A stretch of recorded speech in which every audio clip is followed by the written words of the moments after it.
Hello, Facebook. This is Repurposing Your Content with Tina and Stephen. Hello, Tina. Hello, Stephen. Right. Now, we're in a build-up because next week we're very excited, aren't we? Because we've got a special guest. Yes, our whole purpose of this show is repurposing, and our special guest is going to provide you with a piece of software, a tool that's going to make that so easy for you. So tell them, Stephen, who we have joining us. We're talking about Animura of Repurpose.io, who's going to join us next week and quite possibly do a live demonstration or a live-ish demonstration of the software, and tell us why he thought about it. Because the thing is, it's why didn't somebody think of it before? I mean, when we go for looking for tools to help people repurpose, there aren't many around at the moment, are there? There are a couple around for WordPress users, but those are created by Ani as well. Yep. So yeah, and he'll tell you why he created them. So I don't want to spoil that because I love his reason why. Well, that's it. He became well known because of the WordPress one, didn't he? Because that repurposes to your WordPress blog with the comments made on Facebook. Right. It's really cool because you're bringing the social aspect of it right into your blog page. So it's really a cool feature.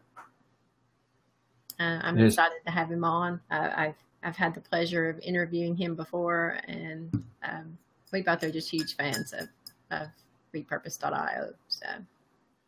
And I totally agree. I've been using it now for 6 weeks, and it works. And that's the best thing you can say about a piece of software, is it works. So welcome to the show, everybody who's watching. We are in general talking about repurposing, and that's why we're here, about repurposing your live video. If you want to join us on camera, you'll find, and I'm just going to check this, that it is there. You will find the link to join us, and you're more than welcome to join Tina and I and come and ask your own questions about repurposing and give your own ideas, because we both enjoy networking and meeting new people. So if you are watching live on Facebook at the moment, hello. And well, Alfredo's here. The gang's all here. Alfredo, you're more than welcome to join us live on air. So I just want to run through once more the actual reasons to repurpose as we actually get going. I'm going to bring that full screen. And the reasons to repurpose are because you're actually, when you're doing a live video on Facebook, you're actually creating content, aren't you? And it's good content. Most of the time, it's going to be good content because you've got good people on the show and good guests. And one of the things I want to say to everybody watching is if you can go into full screen mode, you'll see the screen nice and clear. And I just want to say hi to John as we again pick up speed. Now, the thing about Facebook Live is that, well, Facebook itself is a walled garden, isn't it? People outside Facebook can't see your videos. Absolutely. And there are, believe it or not, there's still some people who don't use Facebook. Indeed there are. Indeed there are. A recent survey said about 1/3 of the users of Snapchat were not on Facebook. So that's a good reason. And YouTube is the world's second largest search engine, and it can provide content for WordPress as well. And basically the reason for going live in the first place is you want to promote yourself, don't you? That's why we're doing this, is to promote our businesses and our causes live on air. And Alfredo's saying, I've actually kept my Facebook Live videos and I've just done it on my Facebook page. Yeah, I mean, the thing is, Facebook won't lose any videos for you. They're always going to be there. But as we just agreed a moment ago, not everybody's going to see them. You need to repurpose them on YouTube. Yeah. No. Yeah. Well, at the very least, you have a different demographic over there. And actually people watch videos. So if you're doing longer form video like we do here, the view length, the length of time that people spend watching a video is actually longer on YouTube. Facebook is significantly lower actually in the time that people spend watching a video. So if you have longer form videos, then you want to share them out on YouTube, because people will watch long. I mean, people are on YouTube specifically to watch videos, right? That's why they're there. So they're going to spend more time viewing. It is. And if you've got good content, then people are going to sit and watch. I mean, I know that not all, I'm not saying all my videos on YouTube get watched in their entirety, but sometimes they do. And people do tend to watch more because they're in a video viewing mood. In fact, I know a couple of people who don't watch television at all. Mm-hmm. They just go on YouTube, and from the live feeds that are on YouTube and from the recordings, that's where they get their entertainment from. Yes, that's a bit. The younger, like really, so I'm talking very, very young, like ages 3 to 10, are huge consumers of YouTube. Believe it or not, that's their television. They don't watch television. My children, they never turn a television set on except when they go to bed, and then it's just ambient noise. They're not watching it. So they live on YouTube. Yeah, television tends to be more and more in the background, doesn't it? Because we watch television later in the evening, and we've still got the tablet or the phone. No, right. Okay, this is a UK comment from John. License dodgers. No, the thing in the UK is that if you do watch television, sorry, John, if you watch television in the UK, you have to pay a license fee to the BBC every year, and if you are only watching YouTube and not watching television, then you effectively got to prove it, because if you've got a television set in the house, they're going to assume that you're watching live TV. Yeah. So I think that's a UK peculiar problem. Yeah. Are there licensing arrangements in the States for live video? Not that I'm aware of. Oh, right. Okay. Well, this is an anachronism in the UK. Since the BBC came into being, they've been funded by the taxpayer, paying an annual fee to watch the shows on the BBC. Yeah. And you can, if you've got the license from the BBC, you can watch the ITV shows as well. We've got more channels now than we've ever had. But the point to get back to, is that YouTube is where people go to watch live video. Now, the traditional way to sort of get your video from Facebook Live to YouTube is to download it and then upload it to YouTube, and that takes time. And this is why we're talking to Annie Mura next week, because he has come up with a one-click and the transfer is done for you, and it transfers the title of the video, it transfers the description you give it, and the video itself. But there are occasions when you want to edit videos. And Tina, what do you use for editing your videos? Because we've got both worlds here. I'm on Windows and Tina's on the Mac. Yeah, so I use either iMovie or Adobe Premiere Pro. I prefer iMovie because, generally speaking, I'm doing simple cuts and I don't need a robust system like Adobe Premiere. Is much more complicated, a more complicated process to achieve what I need to do. So those are the two that I favor. Yeah, I'm coming from a different angle, and what I'd like to do is, because we can now screen share on BeLive.tv, I'm going to go for it now. Now, before I do, what I would suggest is that you switch to full screen mode for the next couple of minutes while I give you a tour of the software that I use, which is Screencast-o-matic. Now, Screencast-o-matic has been available for a number of years. It costs the princely sum of $15 a year to use. Not only does it record your screen, but it has an inbuilt editor, which I'm just about to show you. Now, do you know if that's available on Mac as well, or is it Windows only? I think it is. I think it is. I'm just going to drop the link in onto Facebook for the software. I'll take a peek at that while you demonstrate the video, and then we can let people know if it. Right. Okay. So I'm posting the link. I'm bringing up the video or the screen share, and I'm going to put that main screen. So if you do go full screen, you will see it. And this is, I'm going to shrink that. This is Screencast-o-matic. Now, the first thing to point out about Screencast-o-matic is you can record your screen. And if I press the record button, then in the bottom left-hand corner, I get the recorder. And with the recorder, I can record the screen, the webcam, or both. Now, just go for the screen, because my webcam is in use on BeLive.tv. There's the screen. I can start recording, and it will record the screen, and it will record my narration as well. So it's great for recording. I mean, I use Screencast-o-matic to record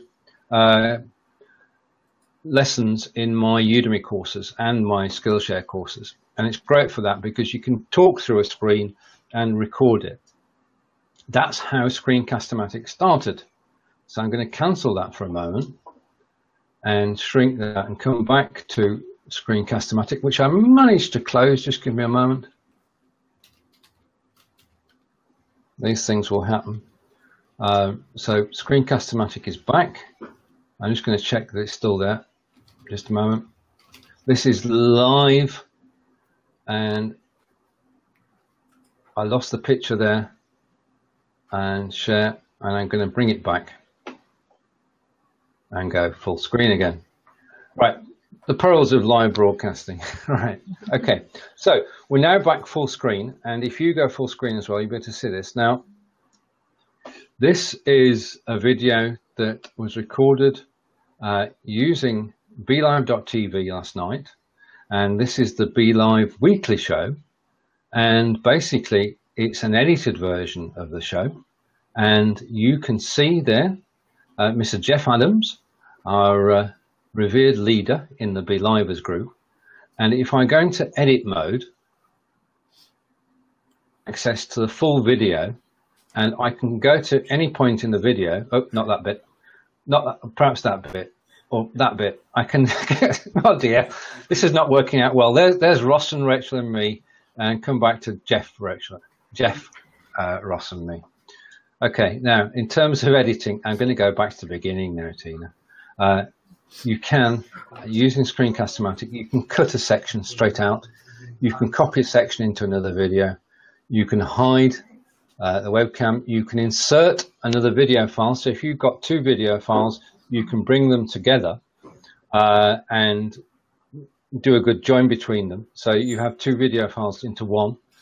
If you want to, what occasionally happens, especially when I'm recording for Udemy, is that I make a mistake and I missay something, which doesn't happen on live video, obviously, but it does happen when I'm doing the Udemy courses, because they're done in one take. I can actually narrate over. If I do make a mistake, I can basically get rid of it so nobody knows when it's finished. And then I can overlay, and just an example, I can overlay text, and I'm going to type in Jeff Adams, and I'm going to put that at the top left-hand corner, and it says, okay, how long would you like that on the screen for? And I'm going to go for 3 seconds and preview that. So the video will play, and you can't hear what I'm hearing. It's the preview. I'm just going to cancel that before I go on to the rest of the tools. This is a $15 editor. It's $15 a year. You can change the speed up and speed down. You can transition between different sections of the video, and you can adjust the volume. If you've got a video which is too quiet, then you can edit it. Now, I use this for all the editing that I do, and as you can see, I've done 297 videos using this, and it works. It works out of the box, and I couldn't live without it. And if you do want to do scripted videos, then it has a scripted function as well. So you could set up a script and you can speak to the script. I normally, as probably people already know, I never use a script. But that's a quick overview of Screencast-o-matic, which you can download, and you can use it not only to record in HD, you can use it to edit existing videos and repurpose them. So that's the app of the week, which is Screencast-o-matic. Did that work okay? Yes. I have a question with the software that you were just demonstrating. So with the scripting feature, would that be the feature that you would use for voiceover?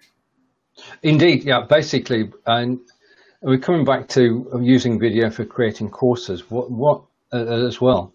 You could do it for that, for doing voiceovers, and you can also use it if you're doing a course and you don't know what you want to remind yourself what you're talking about. Then you can use a script, so bullet points, and you talk against the bullet points. So you're creating the lesson that way. So yes, it does that as well, which is great for creating courses. So it has many uses. As I say, it started off as a screen recorder, which it does. It can record full screen or part of a screen. And then you can edit the video. And because you can import files into Screencast-o-matic, you can edit any video. And Screencast-o-matic is available for Mac and Windows. So John went and checked that out for us, and I had as well while you were playing. So it is available for both operating systems. Brilliant. And thank you, John. I enjoy using it. It's a joy to use about 80% of it, which is the reverse of what's normally true of technical software. You end up using about 20% of it because you don't get a chance to learn about the other 80%. Yeah, I've been using Adobe Premiere for, gosh, I don't know, probably 8 years, maybe more than that, and I probably haven't scratched the surface because I don't need to. And so it's very expensive for one thing. So it's not, you can't compare apples and oranges, but it's what professional producers use to edit video. And so it's very robust, but it's completely overkill for what most people will be doing for repurposing content. So I think Screencast-o-matic is a wonderful option. It's actually, it's $15 a year, where if you're on a Mac and you want to use iMovie, which is a very simple way also of doing what was just demonstrated here, it's $15, period. That's just what it is. You download the app, it's $15. So two very affordable options for editing your content. Yep. So there you have it. Whether you're Mac or PC, there is a way for you to edit your video. And occasionally need to do that. I mean, I use it on the Be Live Weekly show to download the video, take my 8 to 10 minutes out, and then just upload that to YouTube, so that we're not showing the whole show, because the whole show is a Be Live show. But I reckon that my bit, and I did clear it with Daniel, so he's happy about that. And one of the things when you're repurposing content, you may want to consider which I don't know, I guess in which order you send things out, because if you know that your largest audience, for example, is on YouTube, you would want to put your video there first and then put it over on Facebook. Now, if your audience is on Facebook, you want to go live on Facebook, because you're going to miss the advantages of going live on Facebook if you don't. The only downside is once you go live and you download it, it's not HD anymore. So that's true. It used to be, didn't it? In the early days, it was HD. But I think in terms of the quality is good enough for live, but you're not going to get an HD upload to YouTube afterwards. But I think people allow for that and will still watch the videos. Absolutely. Well, most people are watching from their mobile device, and so it doesn't matter if it's HD. It's going to be a fine quality. But depending on what kind of content you're producing, if it's important for you to have HD quality for your production on YouTube, then you cannot go through Facebook first because it's no longer HD once you download it. So just something to keep in mind. It probably won't affect most people, but say you're a nature videographer, or you want that in HD. That's the point. So just keep that in mind. Right. And in terms of YouTube, if you are, I've repurposed a lot of videos there, but I rarely go live there, which is something that I keep meaning to do. And I'm testing at the moment an app called Stage 10, which allows you 4 people on screen to go live to YouTube and get the HD quality and the sound. And I'm testing that at 9 a.m. Eastern this week. So if anybody's interested in joining me, if you check my timeline around about that time, you'll see a link direct to the YouTube inviting you to join me as we try to push Stage 10 to the limit. Now, I think John was involved when we tried 5 months ago and it didn't work, which is always a problem. It was a beta. We were too early in the development cycle, but now it seems very stable. So broadcasting on YouTube, if you're going to repurpose your video on YouTube, then it's as well to reach out to the people who are on there, isn't it? Yeah, whenever we've gone live to YouTube, we've not had, and this was last year, actually the last time that I went live on YouTube. We didn't get the engagement that we receive on Facebook, nor did we get the viewership. But they've made some changes over in YouTube recently in terms of engagement and live chat. So I'm interested in, and I want to see how this does for you, because I'm interested to see how that has maybe changed things with going live. Yeah, it is a little bit of an experiment because, as you say, I mean, we don't know whether the audience is there or not, and we have to work at that. I mean, Eileen Smith can go live on YouTube, and as soon as she goes live and presses the button, people join her because she's regular on there. And I think it's like on Facebook, you've got to build up an audience. Absolutely, yeah. And because the people on YouTube are not Facebookers necessarily. Right. Well, I mean, YouTube is huge. You know, Facebook is the largest social networking platform out there, but YouTube is very large. There are millions of hours of video uploaded and consumed. You know, I don't know, something like every second. It's an insane amount. So there's an audience there. The strategy for tapping into that audience is different than from Facebook.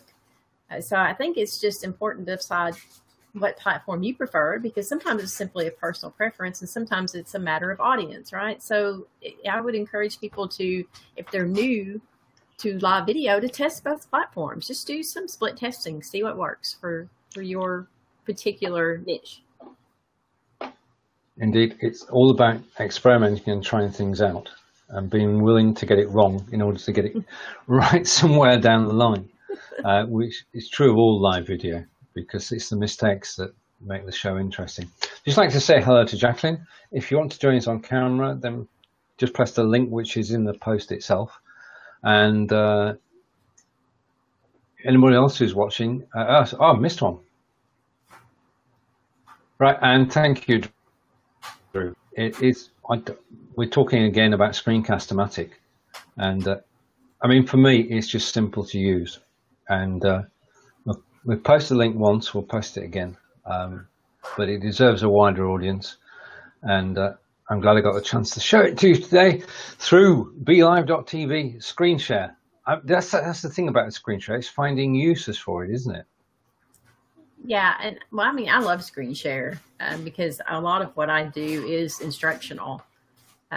You know, a lot of times it's just one-on-one with the client, but just showing, for example, having the ability to show someone who's new to Be Live.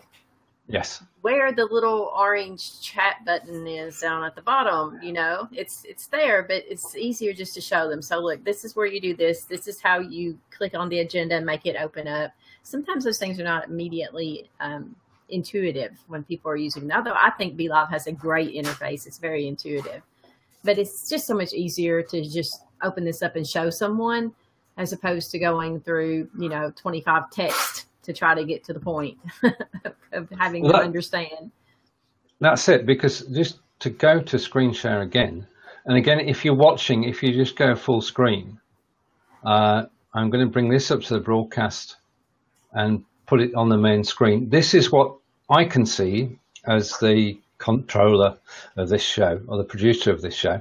This is behind the scenes. And because we can use screen share now, then it's easier just to demonstrate it, isn't it? We can say the button's bottom right-hand corner, and we can actually physically point to it.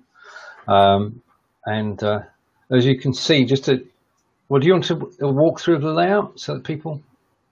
Yeah, I mean, one of the things that I think people miss is the solo button. Because we had someone on live the other day, and we're like, there's no way for me to put this up without me being on. We're like, yeah, it's the solo button. Well, where's that? It's underneath the images over. And so, we finally got them to see where it was. But here you can just show them where the solo button is so they know what to click to bring that up. So it's much easier to demonstrate. I mean, they say a picture is worth 1,000 words, and video's worth even more than that. So I love screencasting.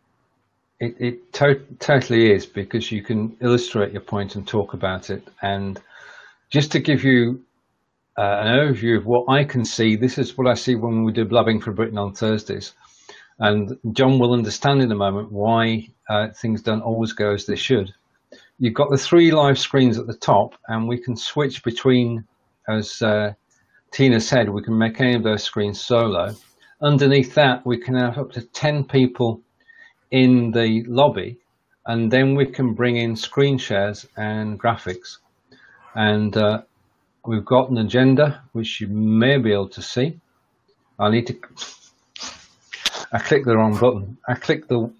Never mind. I clicked the right button there. We've got an agenda which we're trying to keep to. We're doing very well. So that's your aide-memoir. That's where you can put your notes, the links of Screencast-o-matic and Repurpose.io. And the other thing we can do is that we can see the comments, and we can show the comments on the screen. And I'm just clicking Jacqueline's comment on the right-hand side and bringing it up on the screen. It's very straightforward to do. So that's behind the scenes of the Be Live talk show. And I'm just enjoying using this software, because it's everything that they do helps us to create content which we can repurpose, because you can use this not only for interviews, you could use it for doing the demonstrations that we've just done now, because we can go picture in picture as well. So you could have the main screen with a screen share, and then you solve the bottom right-hand corner. Right. And I mean, to me, this is going to take the place of webinars. Webinars are a little bit tricky to set up, and sometimes costly depending on the platform you're using and the service you're going through. And this, to me, is a much easier way to do a webinar, and particularly when it comes to keeping up with your audience comments and responding to questions. So I think that, this piece of software, Be Live, really replaces a lot, and we're getting kind of away from repurposing, but it replaces a lot of other really complicated things and simplifies. You have really a broadcasting in a box kind of a situation going on here. I mean, that's it, but it does give the opportunity to actually create content you can repurpose, because it's not restricting. I mean, we're doing the live broadcast now with the 2 of us on screen, but we could equally well use this, as you said earlier, to do a tutorial. Mm-hmm. If people want, and they could see what we're talking about, then we can do a walkthrough of a piece of software, which is what I did with Screencast-o-matic, or can do a walkthrough of a web page. The only thing to be wary of is if you do a walkthrough of a web page, don't scroll too quickly, because otherwise it just flashes before people's eyes. Yeah. Now, one repurposing that we haven't talked about yet today is repurposing to WordPress. And we're going to come back to Annie, aren't we? Because Annie's got a piece of software for that. Absolutely. Yeah, and I mean, and you could use both of the tools that you've talked about so far. So you could use Screencast-o-matic to cut out just the demonstration of Screencast-o-matic, and you could use Repurpose to then repurpose that over to your blog as an explainer post. Yeah. So you would have the video and the explanation written of what you're demonstrating. You may not necessarily want to do that because that was a very brief demonstration, but if you had gotten a little bit more in depth on how to use a particular feature, you certainly could have pulled that out of this longer video and used that, repurpose this to your blog. And you would use both pieces of software that you're talking about here today to do that. That's right. Now, talking about, we'll get back to repurposing. We were talking to Robert Stern yesterday, weren't we? Yes. And he sent us a link to a blog post he'd written, which dissected the whole repurposing of just one single episode. He'd got it so that you could repurpose a single 15-minute video in different places over 30 days. Right. Yeah, and there's a great infographic with that blog post as well. That's another wonderful way to repurpose content, is turn it into an infographic. Takes a little bit of work, but infographics are very popular. Any kind of visual, people are visual learners mostly. And so anytime that you can repurpose this into another visual piece of content, then that's another option for whatever you're doing. So there is a great infographic on that kind of breaks it down into all of those ways that you can repurpose the content. A 15-minute video, right? Oh, yeah. I mean, it was just the way that he actually did it, to do it into 1-minute slices or 3-minute slices and then repurpose it on Facebook. So you're taking a Facebook live video, you're cutting out the chunks and putting those back as being self-sufficient. In other words, it takes one point out of the live show and it repurposes it. And the other thing is that we know that people will watch shorter videos. Right. So if you can create a video which is 1 to 2 minutes long, then the likelihood of people watching the whole of it is increased. So just a shout out then to Robert. I'm going to try and show it on screen. Robert C. Stern, who has a repurposing video, and we'll post a link to it after the show because it's worth a read, because it's food for thought. There are that many different ways that Robert comes up with of repurposing content that we suggest you just have a read and make notes. And we should, the next time Robert's around, ask him to join us and so speak to the man who wrote it. So that would be good as well. Yeah.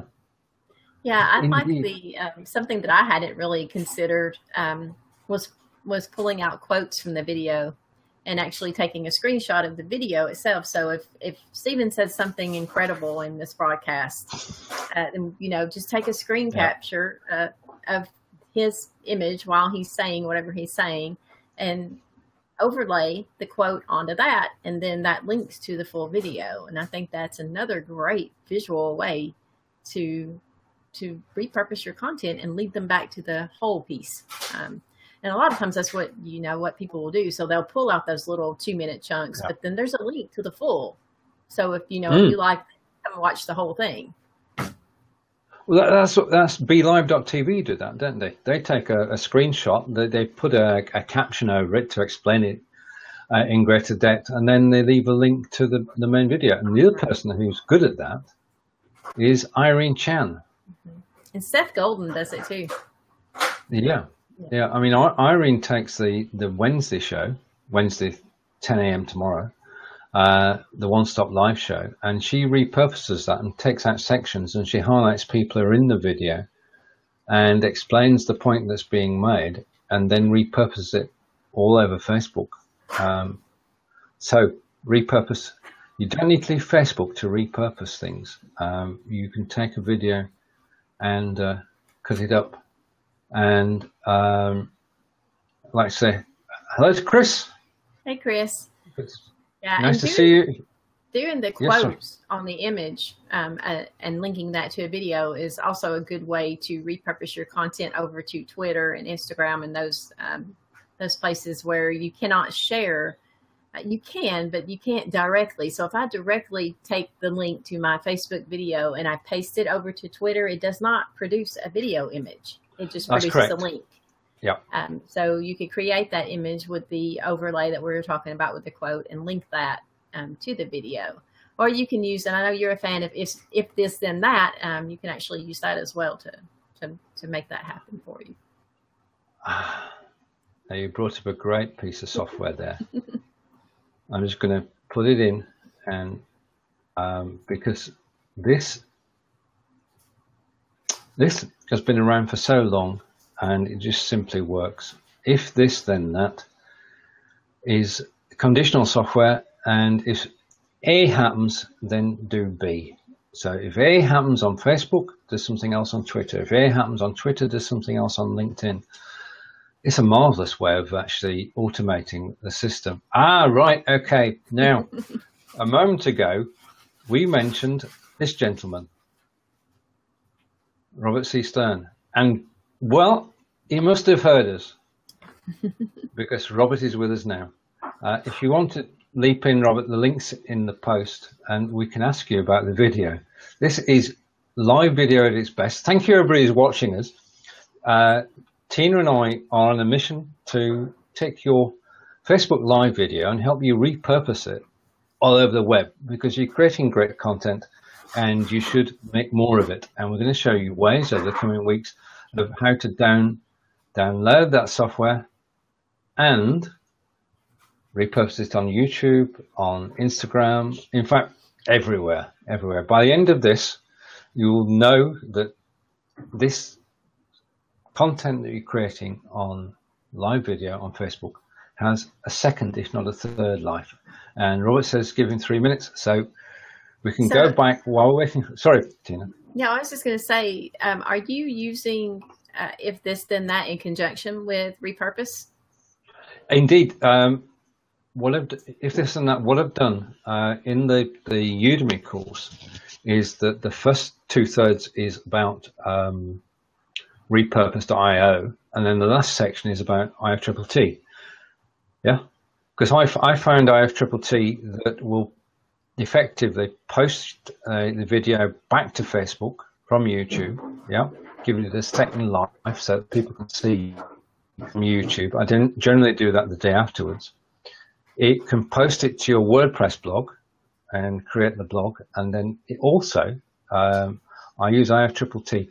One of the things that's difficult is actually keeping a list of all the videos that you do.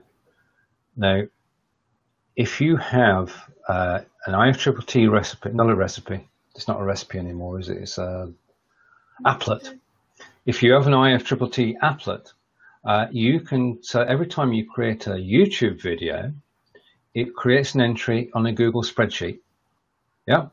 So if you've got a Google spreadsheet, it will show you all the videos that you've uploaded to YouTube since you started using the applet, which means that you can go back. Now I've got it so that it takes the title, the description, the URL, and the embed code.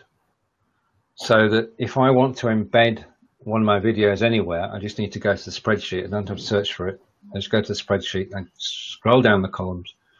So, yep, IFTTT is a painless way and a free way of automating things. And that's one of the things that really, if you're consistently creating content, there are going to be pieces of content that you create that will be evergreen, which just means that they're always applicable. So the videos that he's created for if this then that, for example, this has been around for a really long time, and yes, it has changed some, but probably the videos that you made last year, the explainer videos that you made last year for IFTTT would still be applicable today. And so if he's got the spreadsheet so that he can go back and look, and so maybe this week he's had a cold, he's sick, he has not had time to create content. So what can I put on my blog? I can go back to last year, find my evergreen content, and pluck it out and go put it back on my blog to repurpose it. So keeping up with all of that is overwhelming if you don't have some kind of system in place. And you will forget what you did. If you're consistently creating content, you're going to forget that you made that video 6 months ago. So that's a great, really good tip to, I'm actually taking. So no matter what your experience level is, if you're brand new to this, brand new to the digital world, or if you're old hack, go take the course, because I'm actually taking Stephen's course right now on repurpose and if this then that. So there's always something to learn, even if it's just learning a different way to do what you're already doing. Well, I mean, basically, when I had the chat with Annie, and I did the run through of how Repurpose.io works, and I told him the way I was using it, and it had. Now, to me, it was totally logical. But what I do is that the day after we've done a live video, I go back to the video. I edit it to be in the past tense rather than we are going to broadcast at 5 o'clock. It says we did broadcast at 5 o'clock. I thank everybody who took part, and that's an important part of repurposing as well. And then I put in a tag, a hashtag, #repurpose. And as soon as I save that, that's when repurpose.io kicks in, because it sees the tag and it sends it straight to YouTube. And it's magical. It's magical. But the thing is that once you start using a piece of software, any software, then you find new ways to do it, because we all come from a different angle. Exactly. And I am not doing what you just described, with keeping a spreadsheet of all the video content that you've created. I haven't created a whole lot of video content yet. I'm new to live streaming, relatively speaking. So that's going to be, that's huge for me to be able to know that I'm going to be able to automate this into a spreadsheet so I can keep up with the content. So I think that's amazing. And I just want to say, you mentioned before with Repurpose, hi Robert, that it's one click, right? And he meant that literally. You set this up one time and it works by tags. And so it just keeps doing it behind the scenes. You don't have to turn it on and do a thing. It just keeps going. Indeed. It's interesting that I don't see Stephen right now in the Be Live, browser, but I'm showing, now I'm not showing him on it either. Okay. Am I still here? It's showing all three of us on the phone on Facebook, but I don't see Be Live. I don't see him in here. I do. I see all of us. Right. Okay. Really I can see and hear you, Robert. Can you hear me? I don't even. Stephen, are you talking? Yes. Oh, he's messing with you. I don't know. David Vaughan would do that, but I don't. No, I don't see him or hear him. Right? Can you refresh, Robert, and come back? Can you ask him? Maybe I need to refresh. The joys of live video. Yes, you need to refresh. Okay. That's hysterical. The joys of life. Thank you, Alfredo, for your comment. That was very kind. Thank you. Yeah. And we'll try again. That's hysterical. There you are. Good morning, Robert. I saw Tina, and it was just the two of us. And I couldn't see you. So I was like, what did Stephen drop out because I came in? The funniest thing is that Stephen said, Robert, can you refresh? Tina, can you tell him that? And then you said, maybe I should refresh. How are you all today? We're good. We're good. And we've got a brilliant set of people watching us and commenting. And we want to say thank you to those. But I don't know whether your ears were burning or not, but we had a topic earlier, which was this. Me? I was a topic? You were a topic. We were trying to figure out how to repurpose you. Trust me, you don't want to do that. It's the last thing you'd want to do.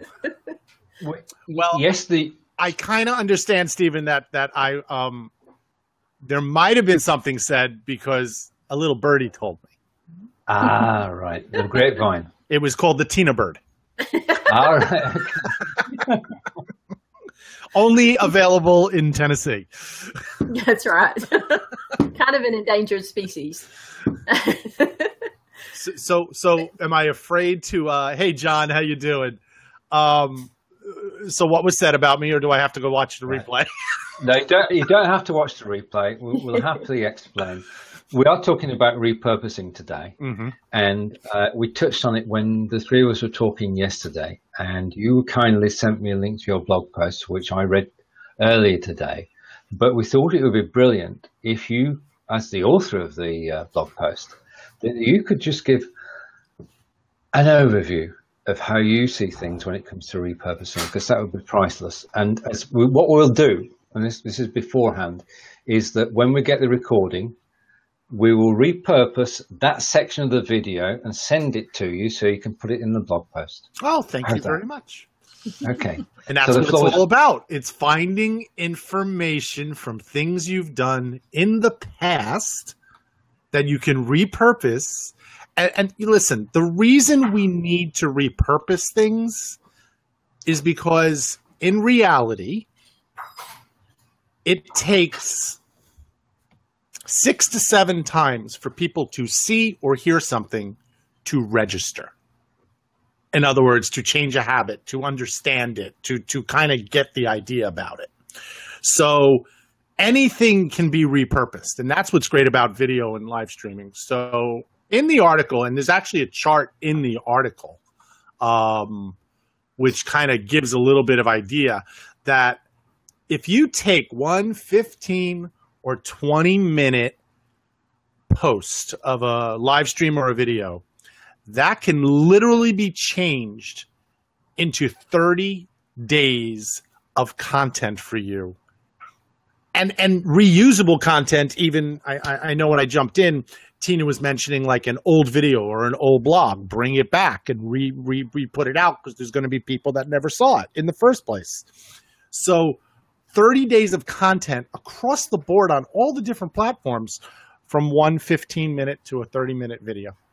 And that's scary if you think about it, because everybody's saying social media takes too much time because I got to keep creating new content.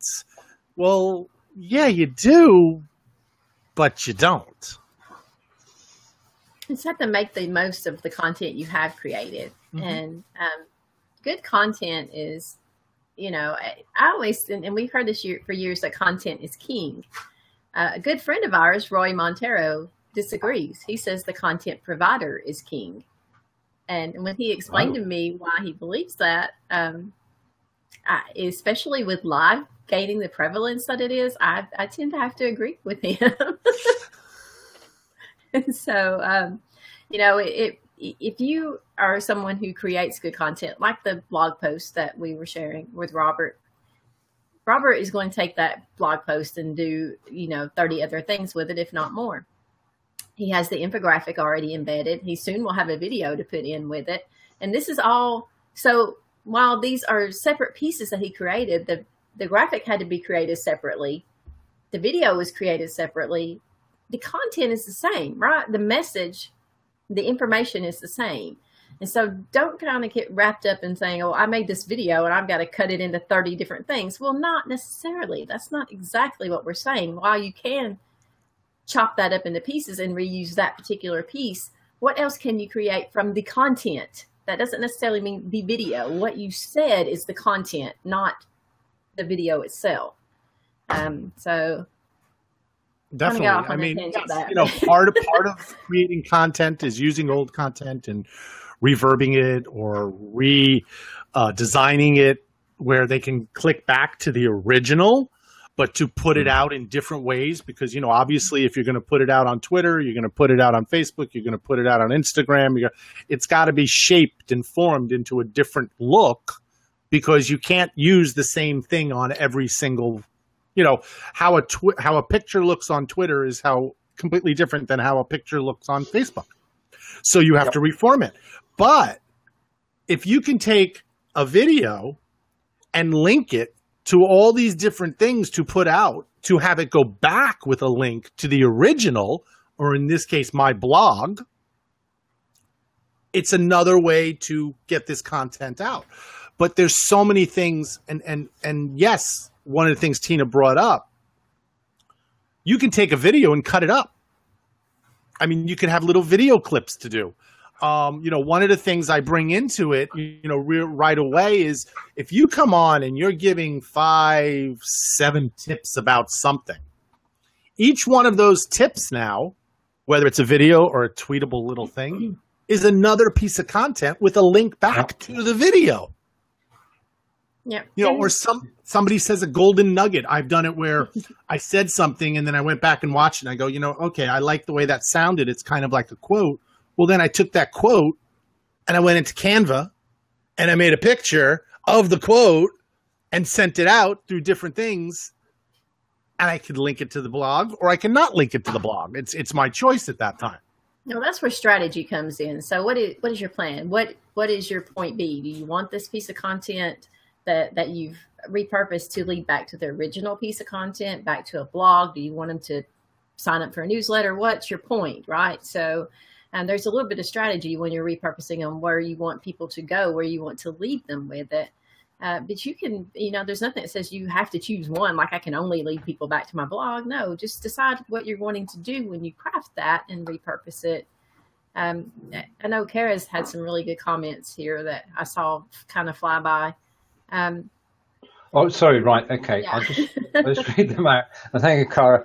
Adding new value, because as our brand evolves, there's a new face we are putting on, even old content. So it's repurposing old content. And the second comment, which thank you, Tina, because I missed this one entirely. It's more than just reusing or reposting. The sum is greater than the parts, but also the parts are much greater than the sum. I think that encapsulates basically. See, now, Kara, you should be tweeting that quote. Indeed. And if you don't, we will. We might. No, we won't do that. The thing is, we own our own content, and we've created enough of it to repurpose our own content. But when you see a comment like that, as Robert says, it'd be nice if that had a wider audience. I've done it where I was listening to people when we were on the old days, Periscope and Blab and these things and everything, and somebody said something and it just resonated with me. And I would literally, while we were on the thing, I whipped up my computer, whipped up Canva, and turned it into a little meme.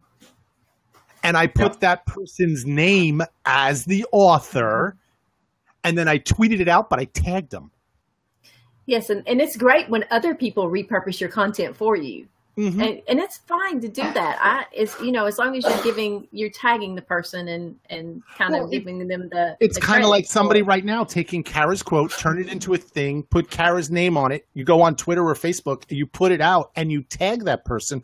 Well, you've done two things. You're putting out content, but you're also acknowledging the content where it came from. And you want to grab that yourself, right? You want to grab that and keep it because this is social proof of who you are and that you have, your expertise is being recognized by other people because they're tweeting you out or they're repurposing your content in some way, whether that is. And to me, if someone retweets content or they share my stuff on Facebook, they're essentially repurposing, right? They're putting it in front of a whole new audience. Mm-hmm. And it's like Kara just wrote, I saw Stephen put it up, and what a wonderful way to reach out and integrate for a new community. Exactly. And we talked about this last night. Yeah. We bring in tagging people that have said these wonderful statements, and now all of a sudden you don't know if this could lead to a collaboration down the line or something else, and you're joining your communities together. People are finding out about Kara. Kara's got people finding out about me. So all of a sudden it's a join thing, and it's repurposing content. She says it here, but it puts out over somewhere else. Right, I just want to come to 2 points Alfredo made. And Alfredo, if you want to join us on air, please do. And the first comment was that backlinking doesn't always work. But I mean, we've got to try everything, haven't we? I mean, sometimes, we can't be prescriptive in this. All we can say is experiment, try it. If it doesn't work, it doesn't work. And then you go on to the next thing, don't you? Yeah, I think, you have to be careful because of algorithms are not people, right? They're algorithms, and they don't necessarily always distinguish between things. And so with Google, when you're repurposing content, they see it as a duplicate. And if they see duplicates of content all over the place and it does not have an original, so you want to make sure that it says, okay, this is piece of original or the original is here, they will actually penalize you for replicating content. So you kind of got to be a little bit careful. You may not want to repurpose and send it out to 5 different places in the first hour after you've done it. Give it some time. Yeah. Give it time to index that original piece before you start sending it out. Mm-hmm. So, I mean, there are some risks when you're doing all of this repurposing and backlinking, but in my experience, the good far outweighs the risk of the bad. That's why I also, when people read the article, I say it as 30 days of content. So if you did it the first week, you now spread this over the 30 days. You don't do it all bam in the first couple of days, put the links, put the graphics, put the tweets, put this, and then, if you strip the audio and turn it into a pod, spread it out into different areas, because that's what helps then stop the backlinking problem, because it's spread over time and over different places. And he just mentioned podcasting, and we have Honey coming on next week to talk about repurpose.io. It will create the podcast for you automatically with a really cool graphic and the little sound wave. Very cool. And he just let us know in a private group so he's been very careful to make sure that he's following protocol and he gets permissions. So when things are shared out, Facebook doesn't say no to this piece of content. So he's been very careful with that. But now you'll be able to, or not yet, maybe it's not ready yet, Stephen, you'd have to tell us. But if not now, very soon, you will be able to share your podcast as a live right over to Facebook, correct? Correct. That's correct. It didn't work yesterday morning. It works perfectly now. Awesome. Such is the speed with which Annie works. He had a situation where it worked for about 2/3 of the people. 1/3 had a problem, me included, but it now works perfectly. You can take content from outside Facebook and post it to Facebook, which is a great way. Another way to actually repurpose, because as Tina said, it will strip out the MP3 track for you as a podcast, and you can then repurpose it back on Facebook. And as Robert said, not until the day after, at least, that you actually broadcast the original live. But I think what I want to come back to there is that when we do shows like this and we have the recording, they are great content. Because if you create the podcast from this, because the three of us are talking constantly, there's no dead air. So we can take this, create a podcast, and the big thing about podcast is that people can listen to them on the go. Can't watch a live show on the go, you shouldn't do, but you can listen to a podcast in the car, jogging, anywhere, and that's where podcasts come into their own, isn't it? Yeah, podcasts are extremely popular too. Just because you aren't a consumer of podcasts, don't think that there's a small audience, because it's massive. And actually, podcasting has become so popular that many of the podcasts are now in syndication, and people actually listen to them on their satellite radios. So they're extremely popular and very well trafficked. So if you're not creating podcasts yet, if you're doing live video, it's going to be a simple step for you to also get into that. Well, a lot of people also with podcasting, they're able to listen to them at 2 times speed. So they go through a lot of podcasts very, very fast. And that's part of what's going on with podcasting, because people can consume content on podcasts a lot faster than they can with video and with listen to it at Munchkin speed. I need it at normal speed. So but there are a lot of people out there that they fish through them. It's kind of like TV, with on demand. They're able to fish through commercials real quick. They go through everything real fast. They catch the high points, and then they move on to the next podcast.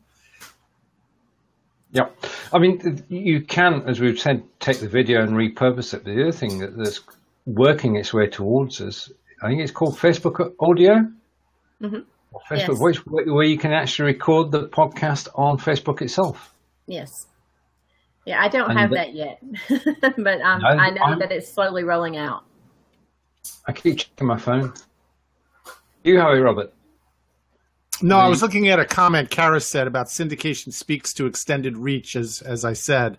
And then she was paraphrasing, why oversaturate? Well, it's not oversaturating, really. And that's why I say spread it over time. Because in all honesty, if you're using social media, video, and all that area, some people don't have the time to come up with stuff daily, new stuff. So what you want to use is some of these things that we're talking about repurposing throughout the month, and that's where it comes into play. I don't think that there is a such thing as oversaturation. I think there's a such thing as bad content and being salesy. And so if you have a Facebook page and you're constantly selling me something on it, then yeah, I'm not interested. But if you have a web page, a Facebook page, and you're always providing me with useful information or entertainment, I don't care if you post 50 times. In fact, I had a hyperlocal news Facebook page. Well, I have posted up to 100 times in one day and never lost a single person. They are constantly consuming that. It's hyperlocal. It's relevant to them. It's stuff they want. I don't think in social media you can that there's any such thing as oversaturating. And part of that is because there's so much content out there. Even if you posted 150 times in one day on your Facebook page, your fans are not going to see all 150 pieces of content. That's true. That's true. Because first of all, sorry, Robert. No. Steve, you were talking, please. Well, we live in different time zones. So if you were to be tweeting 24/7, then only a third of the world would see it each 8 hours. So there's that to be said. And I'm not saying post 150 things in 150 minutes.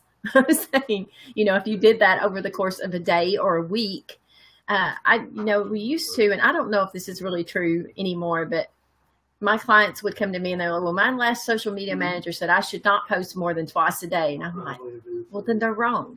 Why would you only post twice a day? Do you only speak twice a day? That makes no sense to me. And what I was going to say was, it's, I see Eileen has joined us. Hey, Eileen, it's, there's a common thing that we've heard spoken about over the past few years. People are afraid to post too much because they feel that their audience, their following, their community, it's going to be annoying and everything else. Bottom line is, if your content is strong, you could never, ever post too much. The problem came around because people in the old Facebook days, hey, I'm at Starbucks getting a Frappuccino. Hey, we're going through the drive-thru at Burger King now. I ate French fry. Now I have 4 left. Yeah, and that's what I'm saying, though. If the content is good, you really can't oversaturate. Exactly. If you are a business and you want to sell something, I'm not saying never post a sales post on your Facebook page. You certainly can, but there's an old rule that's been around for a long time called the 80-20 rule. If you post 10 posts, 2 of those can be sales. The other 8 needs to be good content. So, I don't think, like I said, and I got us off on a tangent. And it's funny, I talk about it as 80-20. 80 needs to be about business. 20 needs to be about you.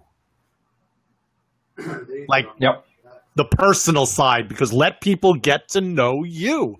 And that could be coming on and showing that you're helping out at a food bank. You got to clarify that, because when you say 80% business, you don't mean 80% sales. No, I never mean 80% sales, because I don't think we need to use social media as the ShamWow guy. And for Steve not knowing what the ShamWow guy is, probably the infomercial. Okay. Yeah. And if you act now, you'll get 2. We don't need to be doing those things on social media. Listen, everything we do, whether it's the video, whether it's Snapchat, whether it's a podcast, we're always selling ourselves. We're selling our knowledge. We're selling all these things. We're always saying a CTA. Even in our videos, Steve, that we do with this, and you've done the LVS 17, we always say at the end when somebody comes on, Where can they find you? What are you working on? Even after they gave out that information. So there's a call to action, but it doesn't have to be, and if you go here and you can buy it now for $39.95, it doesn't have to be that. But you're always selling. Yeah. It can be as simple as please share. And if anybody shares, we're happy. I mean, Tina was on mine last night. We were supposed to do it for a quick one. We ended up going about an hour and a half till almost 12:30 my time. And we had people coming on. It was all about social media and engagement. And the same thing, you know, Tina, where can they find you? And, you know, Alan, where can they find you? And things like that. Because even when you're not selling, you're selling. Well, I mean, if you look at big brands, I'm sorry, Stephen. Big brands.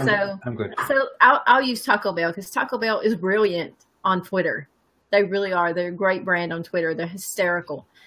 They have product placement all day long. There's somebody at the beach eating a taco. It does not say come buy the taco for $1.49. It's just there, and it's a nice piece of content. And they are very funny. They do some hilarious things there. And so when I say 20% sales, I don't mean even at that point. Well, you can if you want to. If you have a special going on, by all means, put your special up there. But for me, it's more about, so what's new? So, you know, and I work with a lot of small businesses. And so if we have a small business on the square that started making these really cute Adirondack chairs that hold your cell phone and your iPad. And so, you know, we just, you know, this is new, available now, pick your color, have it personalized. That's the kind of thing that we put on there. It wasn't, these are, you know, $14.99, come buy it today. It wasn't that kind of a sale. It was simply announcing a new product. And I prefer that, letting people know what your products are, what you have new going on, as opposed to doing something that's strictly salesy. Because if I'm following your page, I know what you sell. I know where to get it. So, yeah. Wow. Yes. Is that silent air? No, it's not. It's not silent air. It's deciding what to do next. Well, I think we've built up steam for our show next week. Robert, well, do you want to do the close, Tina, and take a breather? But it's been brilliant, Robert. Thank you. Oh, yeah, never, anytime. You know, Stephen, anytime. So, Stephen, I have to ask you, are you going to have to repurpose, and by repurpose, I mean update, which is also a way of repurposing, right? Because new things come along, you got to update the old content. Are you going to have to update your course on? I continually update the courses. So, yeah, I mean, the thing about creating a course on Udemy or on Skillshare is that you need to revisit it when new functions come out. So now that we know that BeLive.tv has screen share, I need to do a lesson on screen share, which I plan to do tomorrow, and I'll update the course. So we're always keeping things up to date. And that's the thing about buying a Udemy course, thank you for the is that it is kept up to date. It is kept up to date, and we'll keep you up to date with what's going on. And the other thing is that if you buy a Udemy course, it's for life. You can always add another video. You can always add another chapter to it. Yeah. And then it gets shot out to anybody who took it that it's been updated. Correct. Yeah. Yeah. Yeah. And to me, that's a brilliant feature because of the industry we're in, we know that things are going to change quickly. And so to know that I have someone like Stephen as my instructor that I know and trust is going to come back and update that, I know I'm always going to get fresh information. Just for the one-time fee that I've paid for the course, which, by the way, they're extremely affordable. So go check those out. I'll give you a plug for you. That's the best sales right there. Somebody else does it for you. Oh, yes. Yeah. Appreciate it. Thank you. But, so, Robert, tell everybody where they can find you. Pretty much everywhere. But if it's called social media, I'm on it. Best place, honestly, Facebook business page, The Social Leader. I'm actually working on some new projects that I'll be announcing probably in the next couple of days anyway. But I would definitely, you can follow me on Facebook at Robert C. Stern and The Social Leader. I pretty much live stream, if not every other day, myself, but I'm pretty much on a live stream somewhere along the lines, whether it's Tina's or Steven's or whoever's, I'll pop in and say hi and do everything. So But that's the best way. And obviously, check out my blog, the article that you guys shared, and I thank you very much. And there's other things out there now that are coming on. I'm actually in the process of rebranding my website, which is going to be interesting. Okay. I hate to like drag this out one more time, but I gotta say, because Mari Smith, who is the Facebook queen, she took note of something that she's seeing, and I actually have not seen it on my page yet. But you know how you can save things on Facebook? You have the little save button. Yeah, you mean that there's a little save section now? It's shares, comments, likes, reactions. Oh, and there's a little save button. Save on some. I'm not seeing it on mine yet, but it's rolling out slowly again. So take note of that. It's a good way. Just want to take a second, because we have been joined by Robert Myers. So what I'm going to do, if we extend the show for 2 minutes, I'm going to swap the Roberts out. Swap the Roberts. Okay. I got to go. Robert. Right. Okay.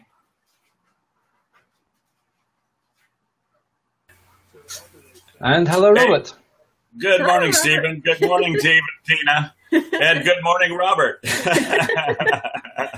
You trade one Robert for the other. Yeah, there you go. There you go. Well, good morning to you both. Good morning. Or good afternoon, as it may be. Good evening. Yes. Oh, is it already evening, Stephen?